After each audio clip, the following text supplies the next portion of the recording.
Me he dado cuenta escribiendo y sobre todo leyendo lo que se ha escrito sobre nosotros, que no es posible escribir sobre esta familia sin usar el tono y las palabras que más se le adecúan.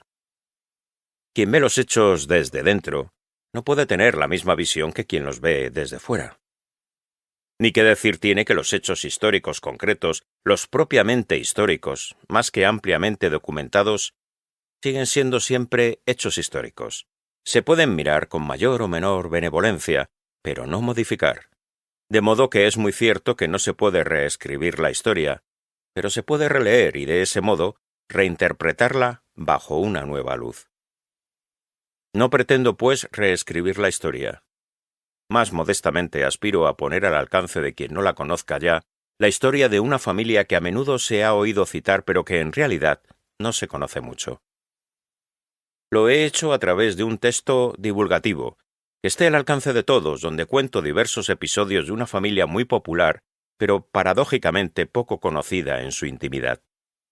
Una familia que ha tenido una importancia determinante en la historia de Europa y ha sabido sobrevivir a su propio pasado.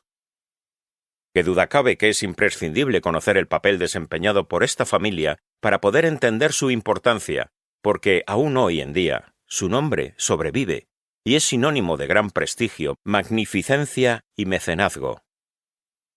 En las próximas páginas intentaré explicar cómo gracias a la iniciativa de esta familia se ha podido verificar la evolución desde la oscuridad de la Edad Media hasta la Ilustración del siglo XVIII. Sin la contribución determinante de los Medici, tal vez las cosas hubieran sido muy distintas. Porque para entender realmente por qué los Medici permanecen en la actualidad tan vinculados a la historia, es necesario tener una visión, quizás algo limitada, de cómo era el mundo de entonces y de cuál fue el papel que esta familia desempeñó para contribuir a modificarlo. Solo entonces se podrá entender por qué los Medici han tenido una influencia tan grande. De los Medici se ha escrito muchísimo, razón por la que se ha perdido la cuenta de aquellos que en los últimos 600 años han quedado fascinados por ellos.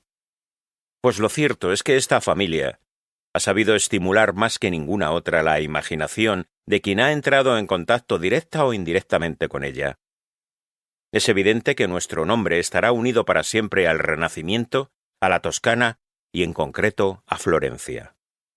Y lo estará eternamente, ya que con donaciones que superan todos los límites de la imaginación, hechas generación tras generación, los Medici han transformado la que fue capital de su señorío en la ciudad reconocida hoy universalmente como una de las cunas mundiales de la cultura, del arte y, por extensión, de la historia cultural de Occidente. Además de ofrecer una versión sintetizada, en la medida en que me sea posible, de la historia general de la dinastía, he optado por describir tan solo a algunos de sus personajes, de los cuales unos son muy conocidos y los otros prácticamente desconocidos por el gran público. A este respecto debo confesar que estos últimos son mis preferidos.